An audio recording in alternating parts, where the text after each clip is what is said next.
The resident patient glancing over the somewhat incoherent series of memoirs with which I have endeavored to illustrate a few of the mental peculiarities of my friend Mr. Sherlock Holmes, I have been struck by the difficulty which I have experienced in picking out examples which shall in every way answer my purpose. For in those cases in which Holmes has performed some tour de force of analytical reasoning, and has demonstrated the value of his peculiar methods of investigation, the facts themselves have often been so slight or so commonplace that I could not feel justified in laying them before the public. On the other hand, it has frequently happened that he has been concerned in some research where the facts have been of the most remarkable and dramatic character, but where the share which he has himself taken in determining their causes has been less pronounced than I, as his biographer, could wish. The small matter which I have chronicled under the heading of A Study in Scarlet, and that other later one connected with the loss of the glorious Scot, may serve as examples of this Scylla and Charybdis which are forever threatening the historian. It may be that in the business of which I am now about to write the part which my friend played is not sufficiently accentuated, and yet the whole train of circumstances is so remarkable that I cannot bring myself to omit it entirely from this series.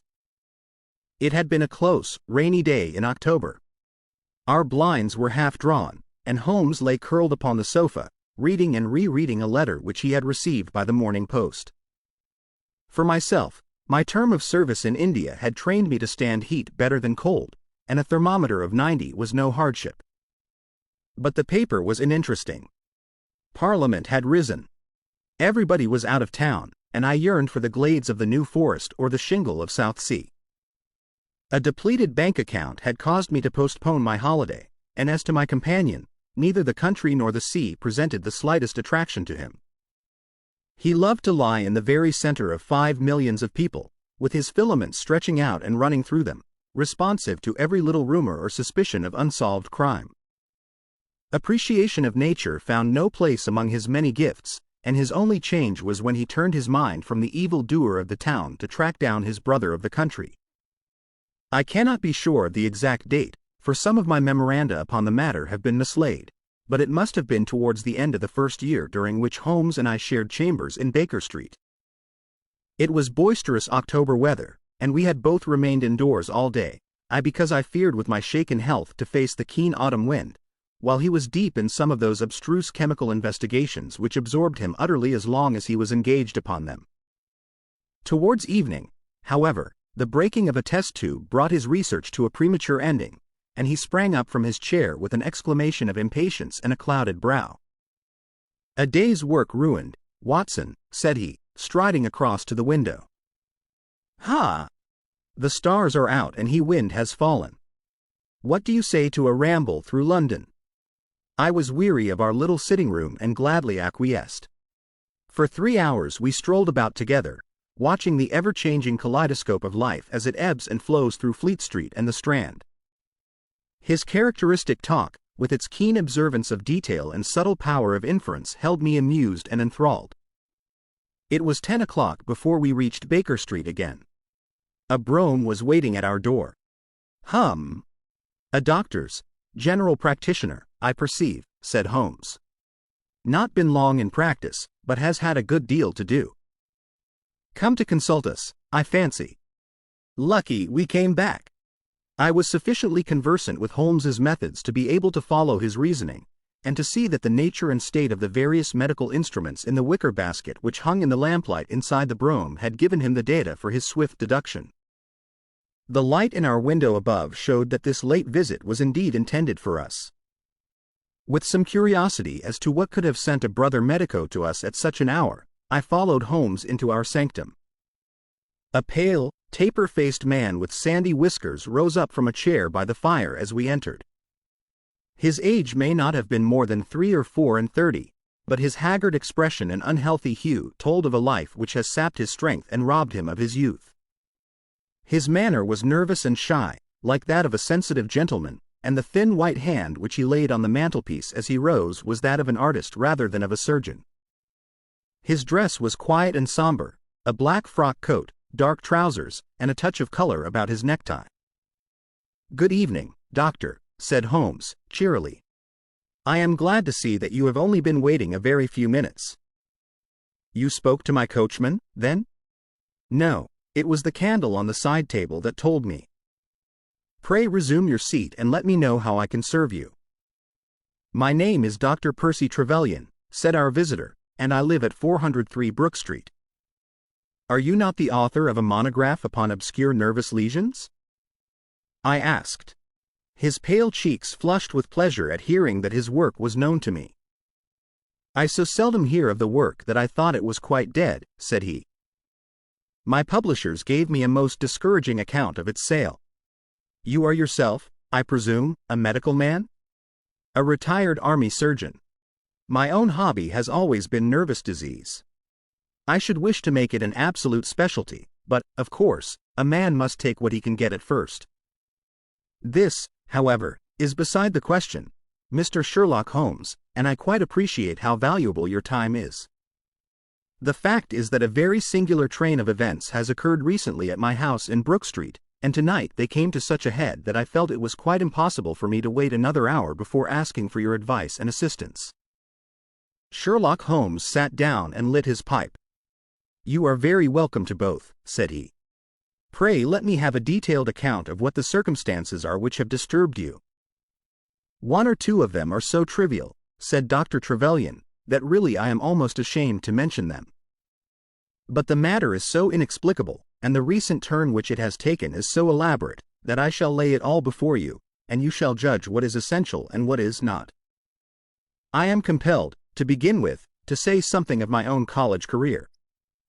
I am a London University man, you know, and I am sure that you will not think that I am unduly singing my own praises if I say that my student career was considered by my professors to be a very promising one. After I had graduated, I continued to devote myself to research, occupying a minor position in King's College Hospital, and I was fortunate enough to excite considerable interest by my research into the pathology of catalepsy, and finally to win the Bruce Pinkerton Prize and Medal by the monograph on nervous lesions to which your friend has just alluded. I should not go too far if I were to say that there was a general impression at that time that a distinguished career lay before me. But the one great stumbling block lay in my want of capital. As you will readily understand, a specialist who aims high is compelled to start in one of a dozen streets in the Cavendish Square quarter, all of which entail enormous rents and furnishing expenses. Besides this preliminary outlay, he must be prepared to keep himself for some years, and to hire a presentable carriage and horse. To do this was quite beyond my power, and I could only hope that by economy I might in 10 years' time save enough to enable me to put up my plate. Suddenly, however, an unexpected incident opened up quite a new prospect to me. This was a visit from a gentleman of the name of Blessington, who was a complete stranger to me. He came up to my room one morning, and plunged into business in an instant. "You are the same Percy Trevelyan who has had so distinguished a career and won a great prize lately?" said he. I bowed. "Answer me frankly," he continued, "for you will find it to your interest to do so. You have all the cleverness which makes a successful man. Have you the tact?" I could not help smiling at the abruptness of the question. "I trust that I have my share," I said. "Any bad habits? Not drawn towards drink, eh?" "Really, sir," I cried. "Quite right. That's all right. But I was bound to ask. With all these qualities, why are you not in practice?" I shrugged my shoulders. "Come, come," said he, in his bustling way. "It's the old story. More in your brains than in your pocket, eh? What would you say if I were to start you in Brook Street?" I stared at him in astonishment. "Oh, it's for my sake, not for yours," he cried. "I'll be perfectly frank with you, and if it suits you it will suit me very well. I have a few thousands to invest, Daisy, and I think I'll sink them in you." "But why?" I gasped. "Well, it's just like any other speculation, and safer than most." "What am I to do, then?" "I'll tell you. I'll take the house, furnish it, pay the maids, and run the whole place. All you have to do is just to wear out your chair in the consulting room. I'll let you have pocket money and everything. Then you hand over to me 3/4 of what you earn, and you keep the other quarter for yourself." This was the strange proposal, Mr. Holmes, with which the man Blessington approached me. I won't weary you with the account of how we bargained and negotiated. It ended in my moving into the house next Lady Day, and starting in practice on very much the same conditions as he had suggested. He came himself to live with me in the character of a resident patient. His heart was weak, it appears, and he needed constant medical supervision. He turned the 2 best rooms of the first floor into a sitting room and bedroom for himself. He was a man of singular habits, shunning company and very seldom going out. His life was irregular, but in one respect he was regularity itself. Every evening, at the same hour, he walked into the consulting room, examined the books, put down 5 and 3 pence for every guinea that I had earned, and carried the rest off to the strong box in his own room. I may say with confidence that he never had occasion to regret his speculation. From the first it was a success. A few good cases and the reputation which I had won in the hospital brought me rapidly to the front, and during the last few years I have made him a rich man. So much, Mr. Holmes, for my past history and my relations with Mr. Blessington. It only remains for me now to tell you what has occurred to bring me here tonight. Some weeks ago Mr. Blessington came down to me in, as it seemed to me, a state of considerable agitation. He spoke of some burglary which, he said, had been committed in the West End, and he appeared, I remember, to be quite unnecessarily excited about it, declaring that a day should not pass before we should add stronger bolts to our windows and doors.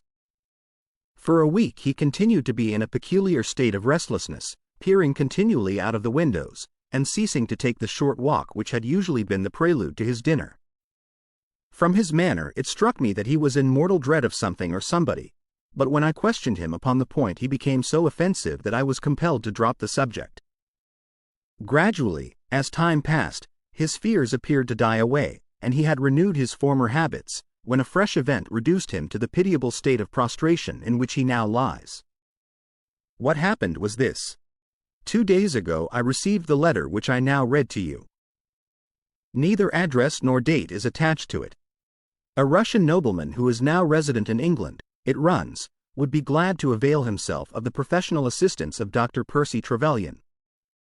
He has been for some years a victim to cataleptic attacks, on which, as is well known, Dr. Trevelyan is an authority.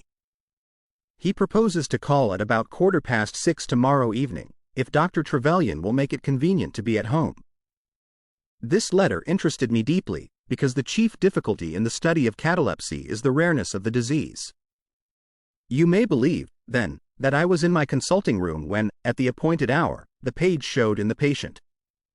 He was an elderly man, thin, demure, and commonplace, by no means the conception one forms of a Russian nobleman.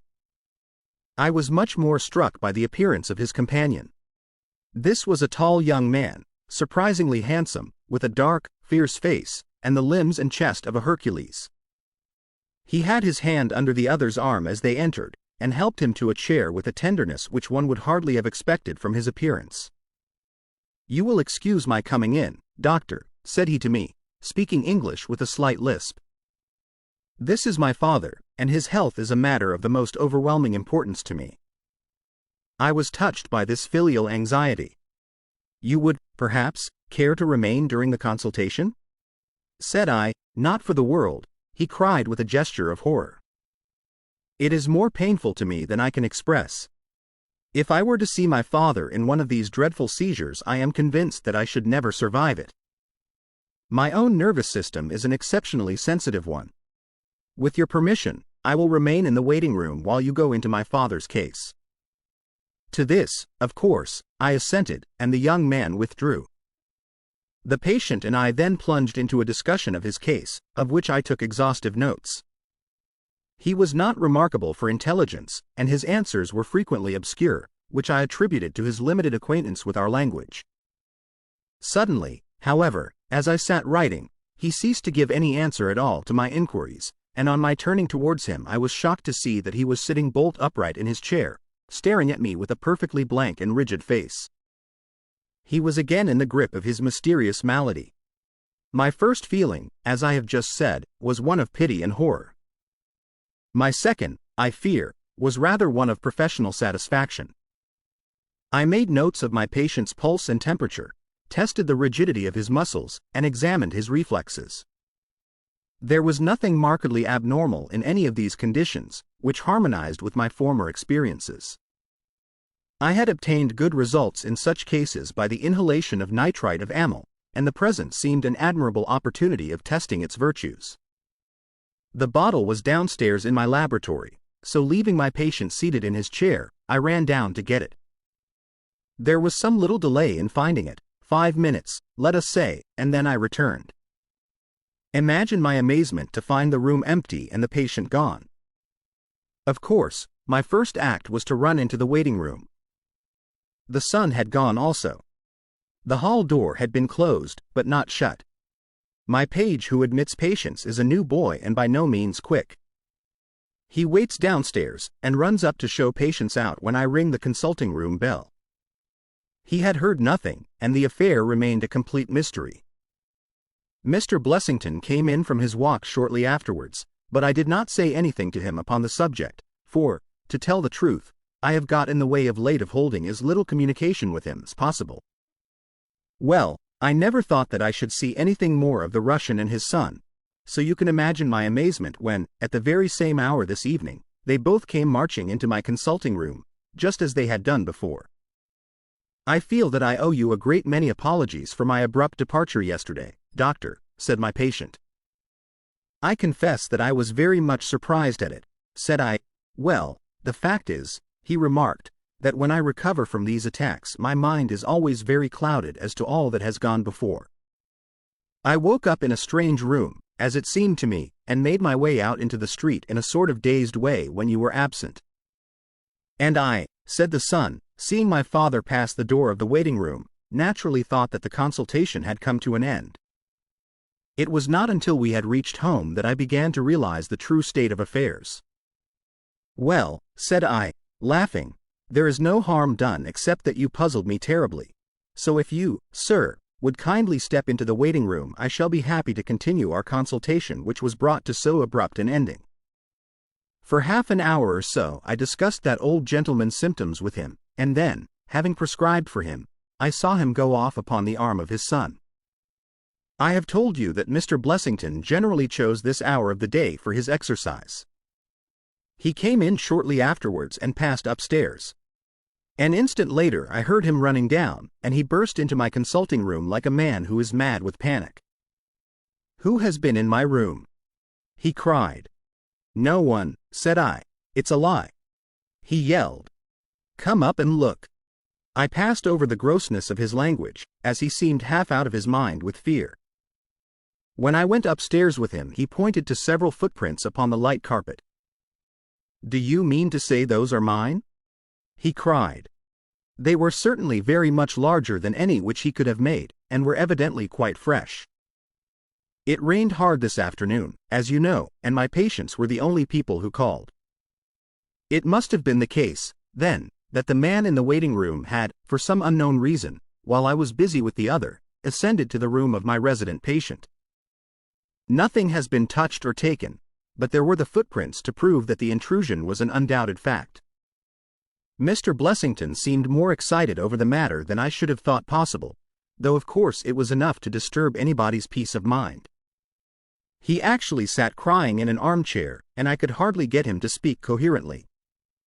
It was his suggestion that I should come round to you, and of course I at once saw the propriety of it, for certainly the incident is a very singular one, though he appears to completely overrate its importance. If you would only come back with me in my brougham, you would at least be able to soothe him, though I can hardly hope that you will be able to explain this remarkable occurrence.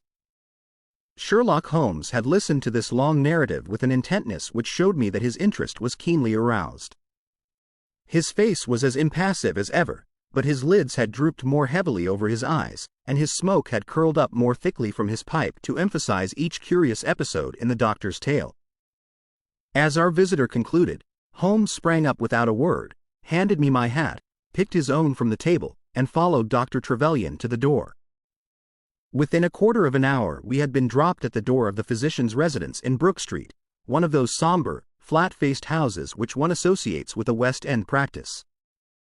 A small page admitted us, and we began at once to ascend the broad, well-carpeted stair.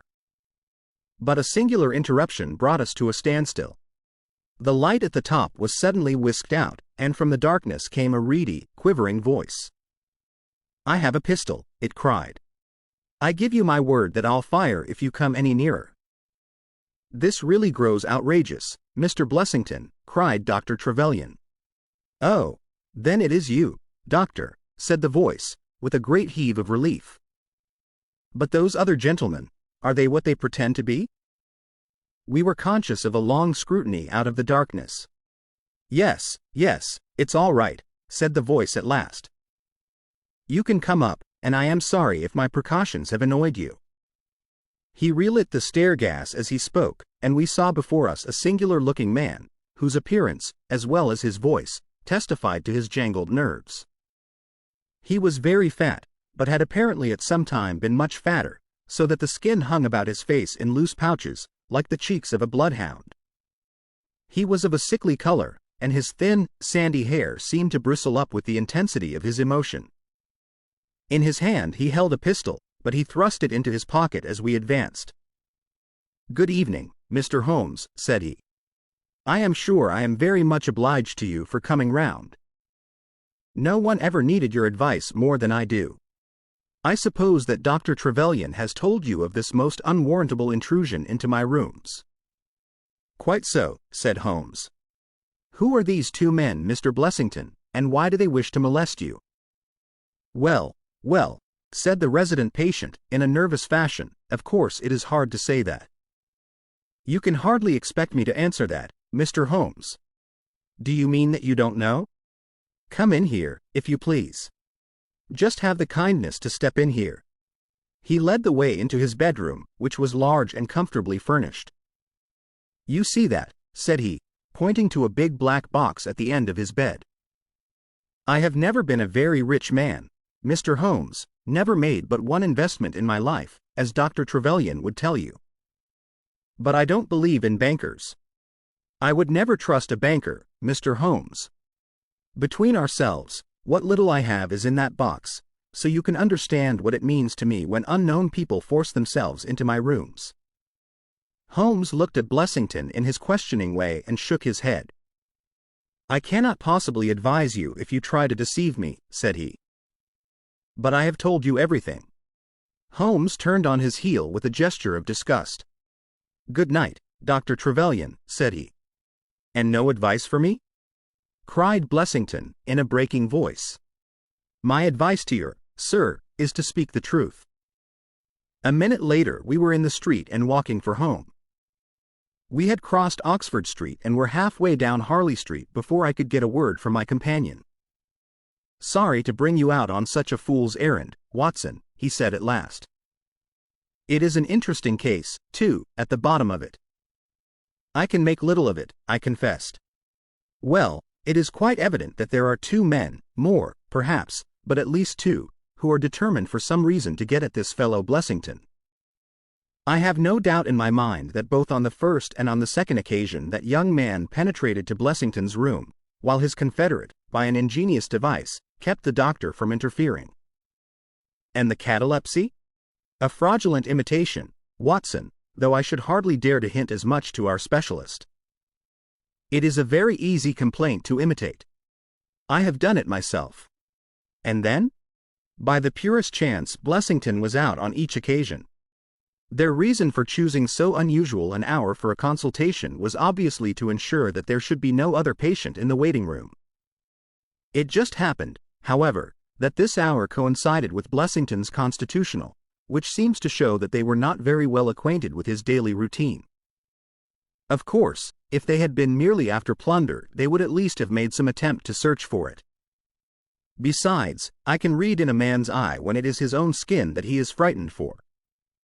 It is inconceivable that this fellow could have made two such vindictive enemies as these appear to be without knowing of it. I hold it, therefore, to be certain that he does know who these men are, and that for reasons of his own he suppresses it. It is just possible that tomorrow may find him in a more communicative mood." "Is there not one alternative?" I suggested, grotesquely improbably, no doubt, but still just conceivable. Might the whole story of the cataleptic Russian and his son be a concoction of Dr. Trevelyan's, who has, for his own purposes, been in Blessington's rooms?" I saw in the gaslight that Holmes wore an amused smile at this brilliant departure of mine. "My dear fellow," said he, "it was one of the first solutions which occurred to me, but I was soon able to corroborate the doctor's tale. This young man has left prints upon the stair carpet which made it quite superfluous for me to ask to see those which he had made in the room. When I tell you that his shoes were square-toed instead of being pointed like Blessington's, and were quite 1.33 inches longer than the doctor's, you will acknowledge that there can be no doubt as to his individuality. But we may sleep on it now, for I shall be surprised if we do not hear something further from Brook Street in the morning." Sherlock Holmes's prophecy was soon fulfilled, and in a dramatic fashion. At 7:30 next morning, in the first glimmer of daylight, I found him standing by my bedside in his dressing gown.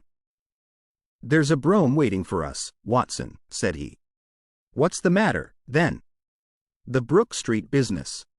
"Any fresh news?" "Tragic, but ambiguous," said he, pulling up the blind. "Look at this, a sheet from a notebook, with, 'For God's sake come at once, P.T.' scrawled upon it in pencil. Our friend, the doctor, was hard put to it when he wrote this. Come along, my dear fellow, for it's an urgent call." In a quarter of an hour or so we were back at the physician's house. He came running out to meet us with a face of horror. "Oh, such a business!" he cried, with his hands to his temples. "What then?" "Blessington has committed suicide." Holmes whistled. "Yes, he hanged himself during the night." We had entered, and the doctor had preceded us into what was evidently his waiting room. "I really hardly know what I am doing," he cried. "The police are already upstairs. It has shaken me most dreadfully." "When did you find it out?" "He has a cup of tea taken in to him early every morning." When the maid entered, about 7, there the unfortunate fellow was hanging in the middle of the room. He had tied his cord to the hook on which the heavy lamp used to hang, and he had jumped off from the top of the very box that he showed us yesterday. Holmes stood for a moment in deep thought. "With your permission," said he at last, "I should like to go upstairs and look into the matter." We both ascended, followed by the doctor. It was a dreadful sight which met us as we entered the bedroom door. I have spoken of the impression of flabbiness which this man Blessington conveyed. As he dangled from the hook, it was exaggerated and intensified until he was scarce human in his appearance. The neck was drawn out like a plucked chicken's, making the rest of him seem the more obese and unnatural by the contrast. He was clad only in his long night dress, and his swollen ankles and ungainly feet protruded starkly from beneath it. Beside him stood a smart-looking police inspector, who was taking notes in a pocket-book. "Ah, Mr. Holmes," said he, heartily, as my friend entered, "I am delighted to see you." "Good morning, Lanner," answered Holmes. "You won't think me an intruder, I am sure. Have you heard of the events which led up to this affair?" "Yes, I heard something of them." "Have you formed any opinion?" "As far as I can see, the man has been driven out of his senses by fright. The bed has been well slept in, you see. There's his impression deep enough. It's about 5 in the morning, you know, that suicides are most common. That would be about his time for hanging himself. It seems to have been a very deliberate affair. I should say that he has been dead about 3 hours, judging by the rigidity of the muscles." Said I. "Noticed anything peculiar about the room?" asked Holmes. "Found a screwdriver and some screws on the wash-hand stand. Seems to have smoked heavily during the night, too. Here are 4 cigar ends that I picked out of the fireplace." "Hum," said Holmes. "Have you got his cigar holder?" "No, I have seen none." "His cigar case, then?" "Yes, it was in his coat pocket." Holmes opened it and smelled the single cigar which it contained. "Oh, this is an Havana, and these others are cigars of the peculiar sort which are imported by the Dutch from their East Indian colonies. They are usually wrapped in straw, you know, and are thinner for their length than any other brand." He picked up the 4 ends and examined them with his pocket lens. "2 of these have been smoked from a holder and 2 without," said he. 2 have been cut by a not very sharp knife, and 2 have had the ends bitten off by a set of excellent teeth. This is no suicide, Mr. Lanner. It is a very deeply planned and cold-blooded murder. Impossible! Cried the inspector. And why? Why should anyone murder a man in so clumsy a fashion as by hanging him? That is what we have to find out. How could they get in? Through the front door. It was barred in the morning. Then it was barred after them. How do you know? I saw their traces. Excuse me a moment, and I may be able to give you some further information about it. He went over to the door, and turning the lock he examined it in his methodical way. Then he took out the key, which was on the inside, and inspected that also. The bed, the carpet, the chairs, the mantelpiece, the dead body, and the rope were each in turn examined, until at last he professed himself satisfied, and with my aid and that of the inspector cut down the wretched object and laid it reverently under a sheet. "How about this rope?" he asked. "It is cut off this," said Dr. Trevelyan, drawing a large coil from under the bed. He was morbidly nervous of fire, and always kept this beside him, so that he might escape by the window in case the stairs were burning. "That must have saved them trouble," said Holmes, thoughtfully. "Yes, the actual facts are very plain, and I shall be surprised if by the afternoon I cannot give you the reasons for them as well. I will take this photograph of Blessington, which I see upon the mantelpiece, as it may help me in my inquiries." "But you have told us nothing," cried the doctor. "Oh, there can be no doubt as to the sequence of events," said Holmes. "There were 3 of them in it, the young man, the old man, and a third, to whose identity I have no clue. The first 2, I need hardly remark, are the same who masqueraded as the Russian count and his son, so we can give a very full description of them. They were admitted by a confederate inside the house. If I might offer you a word of advice, Inspector, it would be to arrest the page, who, as I understand, has only recently come into your service, Doctor." "The young imp cannot be found," said Dr. Trevelyan. "The maid and the cook have just been searching for him." Holmes shrugged his shoulders. "He has played a not unimportant part in this drama," said he. "The 3 men having ascended the stairs, which they did on tiptoe, the elder man first, the younger man second, and the unknown man in the rear, my dear Holmes." I ejaculated. "Oh, there could be no question as to the superimposing of the footmarks. I had the advantage of learning which was which last night. They ascended, then, to Mr. Blessington's room, the door of which they found to be locked.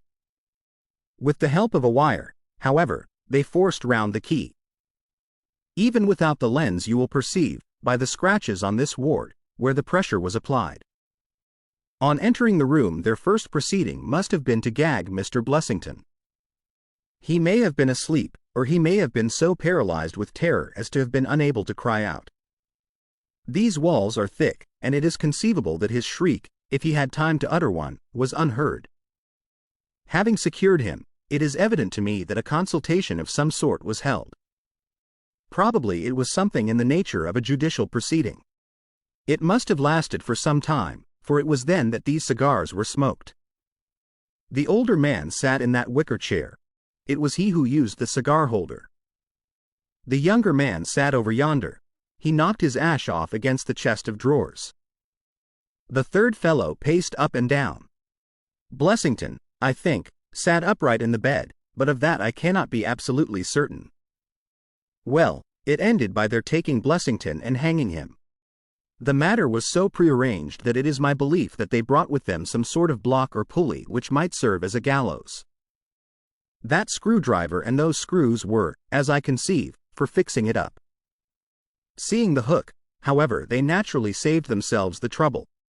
Having finished their work they made off, and the door was barred behind them by their confederate.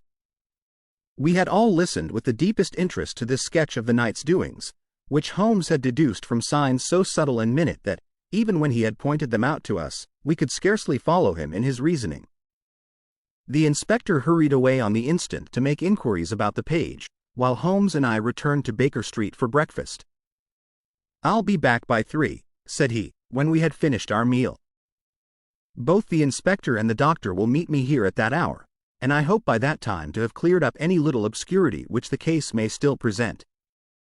Our visitors arrived at the appointed time, but it was 3:15 before my friend put in an appearance. From his expression as he entered, however, I could see that all had gone well with him.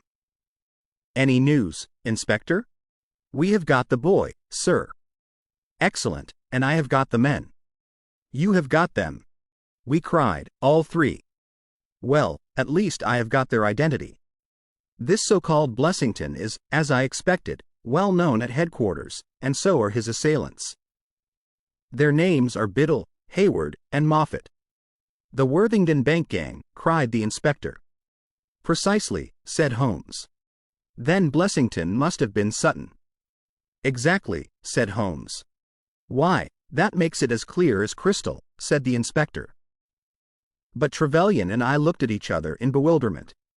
"You must surely remember the great Worthington Bank business," said Holmes. 5 men were in it, these 4 and a fifth called Cartwright. Tobin, the caretaker, was murdered, and the thieves got away with £7,000. This was in 1875. They were all 5 arrested, but the evidence against them was by no means conclusive. This Blessington or Sutton, who was the worst of the gang, turned informer. On his evidence, Cartwright was hanged and the other 3 got 15 years apiece. When they got out the other day, which was some years before their full term, they set themselves, as you perceive, to hunt down the traitor and to avenge the death of their comrade upon him. Twice they tried to get at him and failed. A third time, you see, it came off. Is there anything further which I can explain, Dr. Trevelyan? "I think you have made it all remarkable clear," said the doctor.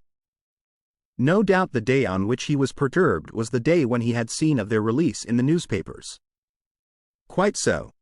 His talk about a burglary was the merest blind. But why could he not tell you this? Well, my dear sir, knowing the vindictive character of his old associates, he was trying to hide his own identity from everybody as long as he could. His secret was a shameful one, and he could not bring himself to divulge it. However, wretch as he was still living under the shield of British law, and I have no doubt, Inspector, that you will see that, though that shield may fail to guard, the sword of justice is still there to avenge. Such were the singular circumstances in connection with the resident patient and the Brook Street doctor.